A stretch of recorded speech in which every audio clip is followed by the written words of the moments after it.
Era 1997. La radio estaba llena de bandas que sonaban como si vinieran de un almacén en Bakersfield. Pantalones anchos, gorras hacia atrás, riffs cortantes.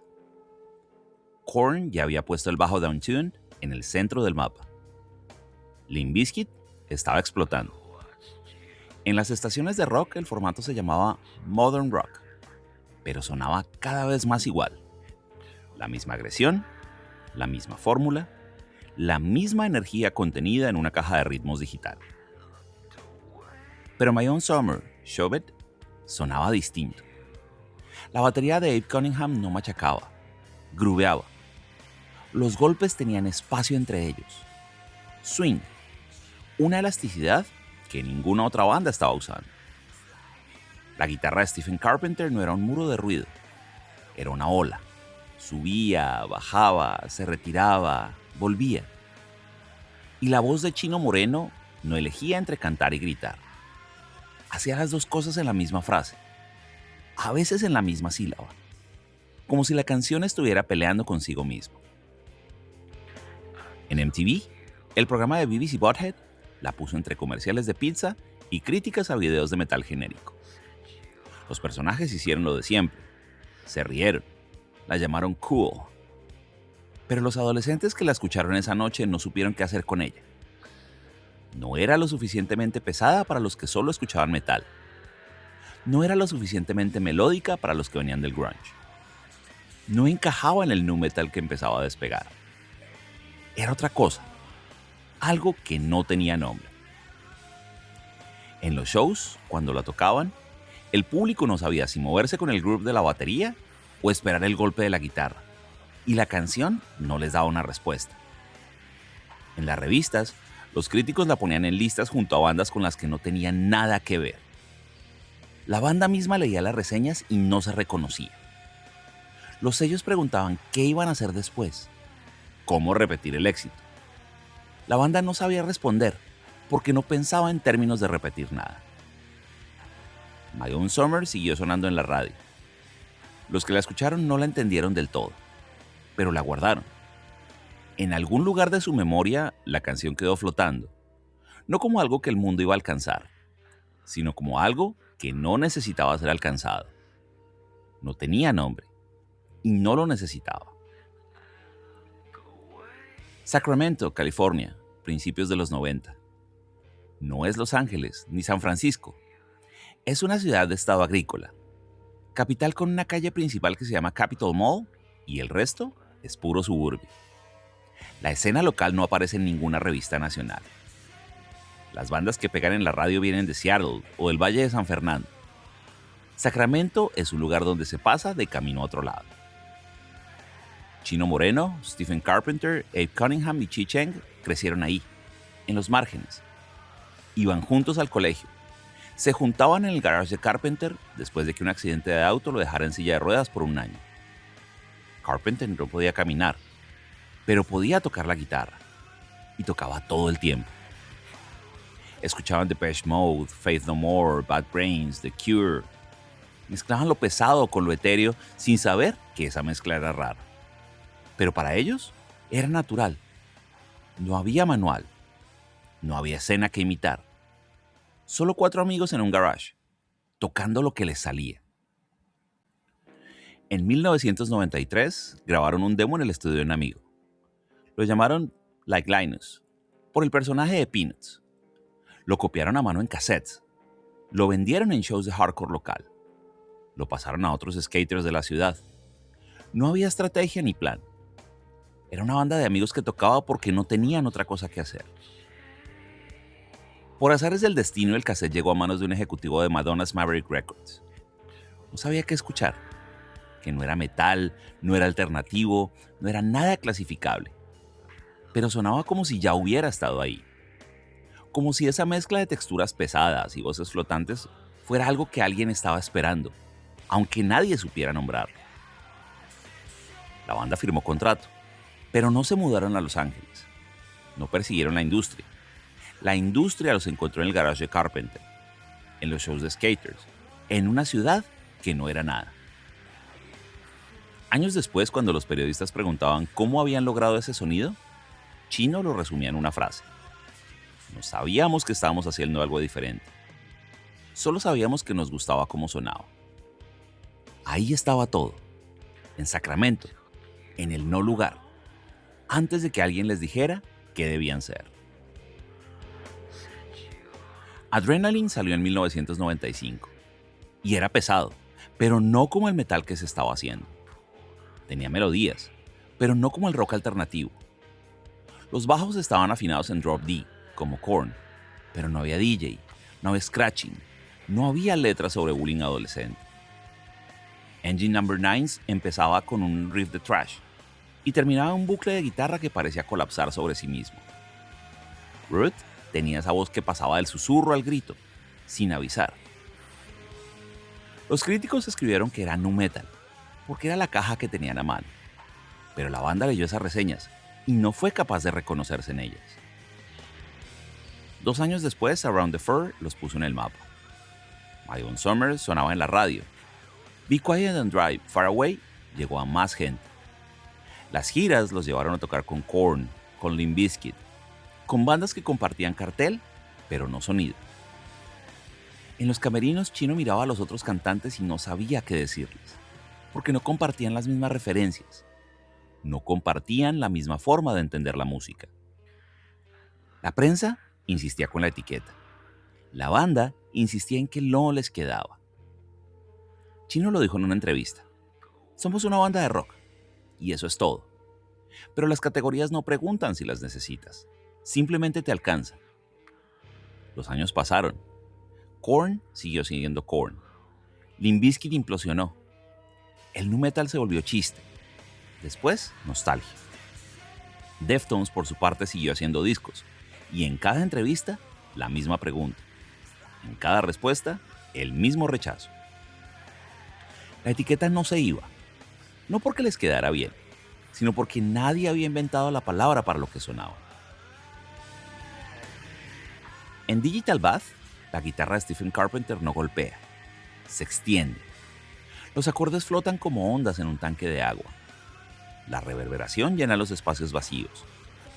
La nota suena, se sostiene, se disuelve. Debajo, el bajo de Chi-Cheng no sostiene el riff, lo atraviesa. La nota baja, se hunde y vuelve a subir. Y en medio, la batería de Abe Cunningham no marca tiempo. Respira. Los golpes tienen espacio entre ellos. Swing. Una elasticidad que no pertenece al metal definitivamente. La voz de Chino entra en un susurro. You move like I want to. No hay grito ni fuerza, solo aire. Y cuando la canción explota, cuando Chino pasa del susurro al alarido sin transición, no se siente como un cambio de registro. Se siente como si el dolor hubiera estado ahí todo el tiempo, esperando. Frank Delgado no es un DJ de scratching. No hace giros de disco. Es un sampler que lleva atmósferas. En Knife Party, sus texturas electrónicas no son adorno. Son el pegamento que convierte la canción en algo que ni es rock, ni es metal, ni es trip hop, sino las tres cosas a la vez. En Passenger, cuando Maynard James Keenan entra a duetar con Chino, las dos voces no se complementan. Se chocan, se separan y vuelven a encontrarse. No es un dúo. Es una conversación entre dos personas que no logran ponerse de acuerdo. Cada elemento por separado podría pertenecer a otro género. La guitarra atmosférica podría estar en una banda de shoegaze. La batería con swing podría estar en un disco de jazz fusión. La voz etérea podría estar en un álbum de dream pop. Pero juntos no suenan a nada más que Deftones. No es una fórmula, es una textura. Y cuando los 5 elementos se juntan en el mismo segundo de la misma canción, el oyente no escucha ni la guitarra, ni la voz, ni la batería. Escucha algo que no tiene nombre. Algo que se siente en el pecho, en la nuca, en la piel. Algo líquido. Algo que flota. La portada de White Pony no tenía fotos de la banda ni logotipos. No tenía nada que dijera esto es metal. Una mujer rubia con los labios pintados de negro mirando hacia ninguna parte. El disco salió en el 2000 y la banda ya había logrado éxito con Around the Fur. Podían haber repetido la fórmula, pero en lugar de eso, hicieron un álbum sobre el deseo, la pérdida y la soledad que no seguía ninguna estructura conocida. El primer sencillo fue Change in the House of Flies. Las estaciones de radio no sabían cómo programarlo. No era ni agresivo ni limpio, pero llegó al número 1 de todas formas. Los programadores dejaron de preguntar qué era, y los oyentes dejaron de necesitar una respuesta. El resto del disco hacía imposible cualquier categorización. Teenager no tenía guitarras distorsionadas, no tenía batería pesada, solo la voz de Chino sobre un sintetizador y espacio vacío. RX Queen empezaba suave, casi íntima, antes de estallar en un muro de distorsión que se sentía inevitable. Pink Maggot colapsaba sobre sí misma después de 5 minutos de calma. Los críticos dejaron de preguntar si era nu metal, no porque encontraran otra categoría, sino porque White Pony hacía que la pregunta perdiera sentido. No era posible escuchar ese disco y seguir buscando una caja en donde meterlo. La etiqueta, después de años de intentar apretar, se cayó sola. Pero no porque la banda hubiera cambiado de sonido, sino porque habían hecho un disco que no cabía en ningún lugar. Y nadie sabía qué hacer, excepto escuchar. En noviembre del 2008, Chi Cheng manejaba por una carretera en Santa Clara. Su auto chocó contra otro vehículo. Los paramédicos lo sacaron del auto consciente, pero en el hospital entró en coma. Los doctores dijeron que no iba a despertar. Los amigos organizaron vigilias. Los fans pusieron mensajes en foros. La banda esperó. Pasaron semanas.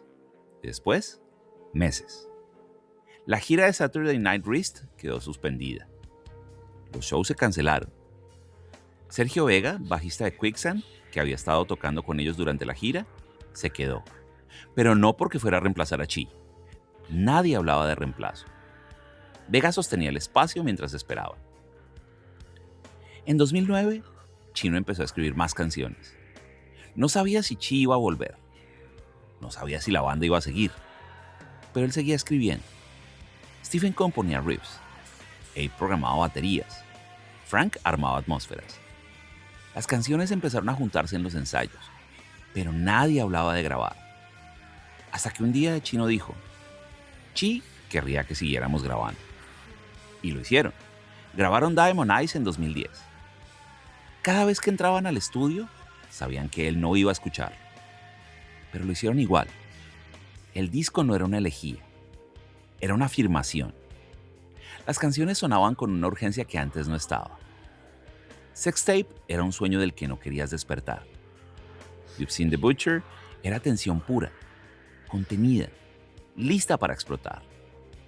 Cada nota se sentía como si pudiera ser la última, porque tal vez lo era. El disco salió.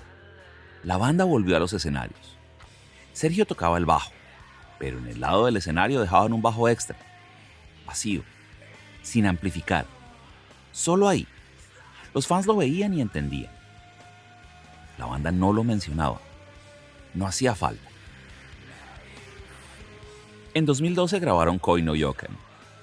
Rosemary era un mantra que se construía lentamente, hasta explotar en un riff que parecía sacado de un sueño. Entomb flotaba sin un punto de apoyo claro, como si la canción no encontrara un lugar donde posarse. En los shows, el público no pedía que la banda hablara de Chi. No necesitaban explicaciones, porque la música ya estaba haciendo el duelo. En abril del 2013, Chi murió, 4 años y medio después del accidente, sin haber despertado. La banda publicó un comunicado breve. No dieron entrevistas ni hicieron declaraciones públicas. Volvieron a tocar 2 semanas después. En los conciertos, el bajo vacío siguió en el escenario. No lo movieron. Algunos fans nuevos preguntaban qué significaba. Los fans viejos no respondían. Solo sabían. La tragedia no está en las letras. Está en la forma en que las canciones se sostienen un instante más de lo esperado. En la guitarra que se extiende como si no quisiera que la nota terminara. En la voz que se quiebra en un punto inesperado. El bajo vacío no es un memorial. Es el lugar donde Chi sigue tocando con ellos. Si se pone Adrenaline de 1995 y después OMS de 2020, la diferencia es abismal. En Adrenaline, la banda golpea. Los riffs son directos. La voz ataca. La batería empuja. 25 años después, en OMS, la banda envuelve. Los riffs se extienden. La voz habita el espacio. La batería respira. La agresión no desapareció. Simplemente se volvió precisa. Pero entre un disco y otro, no hubo anuncio. No hubo momento en que la banda dijera, ahora vamos a cambiar. Fue una acumulación silenciosa. White Pony rompió con cualquier estructura previsible. Saturday Night Wrist fue el punto más cercano al shoegaze, con canciones que flotaban sin un centro evidente. Después de la tragedia de Chi Cheng, Diamond Eyes encontró un equilibrio nuevo. La pesadez de los primeros discos con la atmósfera de los últimos. Gore fue más áspero, más incómodo, como si la banda hubiera querido salirse de su propia fórmula. OMS cerró el ciclo conteniendo todo lo anterior, pero ordenado, depurado. Lo que no cambió fue la textura. Las guitarras de Stephen Carpenter dejaron de ser un muro para convertirse en una capa más. La batería de Abe Cunningham sigue teniendo ese swing que ninguna otra banda de metal tiene, pero ahora es más contenida. La voz de Chino Moreno sigue pasando del susurro al grito, sin transiciones, pero el susurro es más íntimo, el grito es más controlado. Los samples de Frank Delgado, que antes eran atmósferas de fondo, ahora son el esqueleto de varias canciones. Los fans que lo siguieron desde los 90 escuchaban cada disco nuevo y encontraban algo más familiar, pero a la vez distinto. Los que llegaron después podían empezar por OMS y recorrer hacia atrás, sin sentir que estaban escuchando a otra banda. Porque no era otra banda, era la misma, en distintos momentos de su vida. En una entrevista en el 2020, Chino lo resumió muy bien. No planeamos nada, solo dejamos que las canciones nos lleven a donde quieran ir. 3 décadas dejando que la textura creciera, sin forzarla, sin prisa, solo dejando que cada nota encontrara su lugar. Las bandas suelen tener un público que envejece con ellas. Deftones no funciona así. En los shows de 2020, antes de la pandemia, las primeras filas estaban llenas de adolescentes que no habían nacido cuando salió Around the Fur, que descubrieron la banda en TikTok, donde canciones como Cherry Waves o Sex Tape se volvían virales, sin que nadie las empujara. Que llegaban al concierto sabiendo la letra de los discos nuevos y también la de los viejos, como si el tiempo no existiera entre un álbum y otro. Pero no es que los fans originales dejaran de ir, es que a ellos se sumaron otros, más jóvenes, que no llegaron ni por la radio ni por MTV. Llegaron solos. Encontraron la música en un algoritmo que juntaba Deftones con bandas de shoegaze que ni siquiera existían cuando ellos empezaron. Y ese fenómeno tiene una explicación: la textura. Las canciones de Deftones no suenan a una época. No tienen los marcadores de los 90. Los bajos exagerados, la producción que envejeció mal, las letras ancladas en un momento cultural específico. Suenan a algo que podría haber salido en cualquier año. La sensación física no caduca. En los conciertos no hay una generación que predomine. Hay un público que se mezcla. El que viene desde los 90 y el que acaba de descubrirlos la semana pasada. Y cuando la banda toca, todos están en el mismo lugar. No importa cuándo llegaron, importa que llegaron. El sonido que construyeron durante 30 años no pidió permiso para ser de una época. Y al no pedirlo, no se quedó atrapado en ninguna. Deftones no tuvo imitadores. No porque nadie lo intentara, sino porque lo que construyeron no se puede copiar. Hubo bandas, sí, que tomaron elementos. Loath incorporó la mezcla de shoegaze y metal pesado en un contexto más contemporáneo. Spiritbox llevó la idea de una voz que canta y grita en el mismo rango. Holy Fun trasladó la textura atmosférica al extremo más oscuro. Pero ninguna suena a Deftones, porque el sonido de Deftones no es una fórmula, es química. La forma en que Stephen Carpenter afina su guitarra, el swing de Abe Cunningham que ninguna otra banda de metal tiene, la voz de Chino que habita el espacio en lugar de solo ocuparlo. Esa combinación ni se replica ni se aprende. O está o no está. Pero el legado de Deftones no está en las bandas que intentaron sonar como ellos. Está más bien en lo que dejaron flotando en el aire.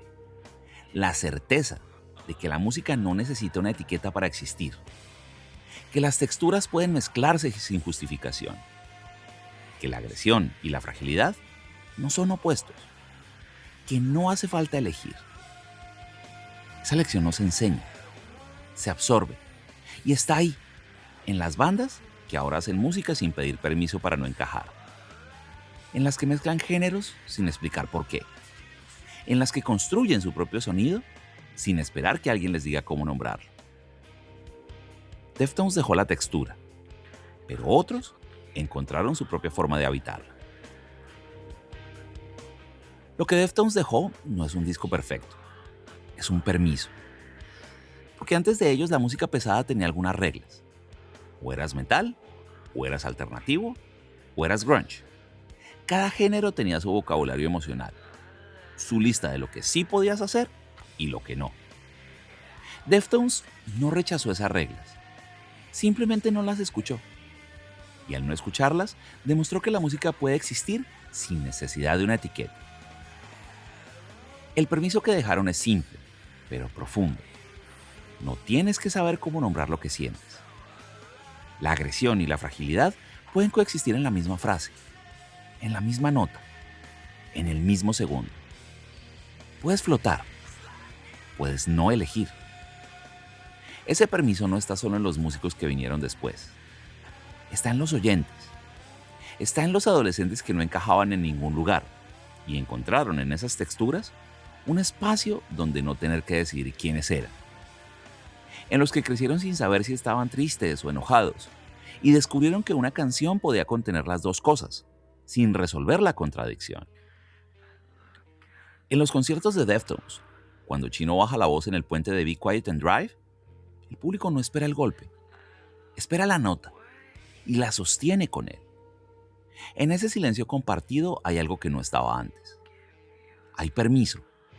Permiso para no tener que gritar todo el tiempo. Permiso para no saber qué eres. Permiso para flotar. Deftones construyó una textura. Y esa textura sigue ahí, flotando, esperando a cualquiera que la necesite. Sin nombre, y sin categoría, y sin pedir permiso para existir. Es de noche. Un auto recorre una ruta vacía. La ventanilla está bajada. En el estéreo suena Be Quiet and Drive Far Away. La canción no pide nada. No quiere ser entendida. Solo está ahí, flotando entre el ruido del motor y el aire que entra por la ventana. Chino canta I don't care where, just far. Y por un momento no importa a dónde va. Importa que la música está ahí, que lo sostiene, que lo deja estar solo sin sentirse solo. Esa sensación no tiene nombre. No es nostalgia. No es tristeza.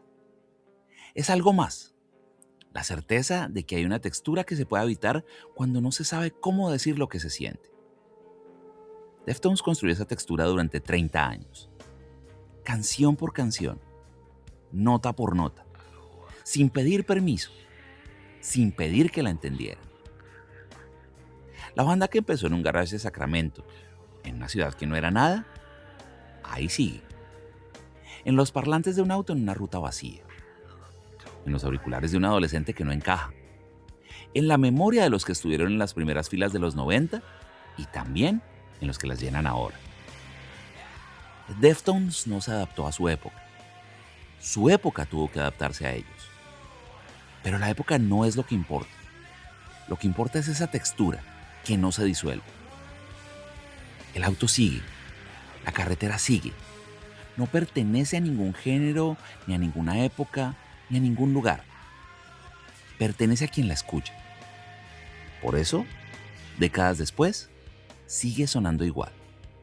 Como si el tiempo no pudiera afectar esa textura. Gracias.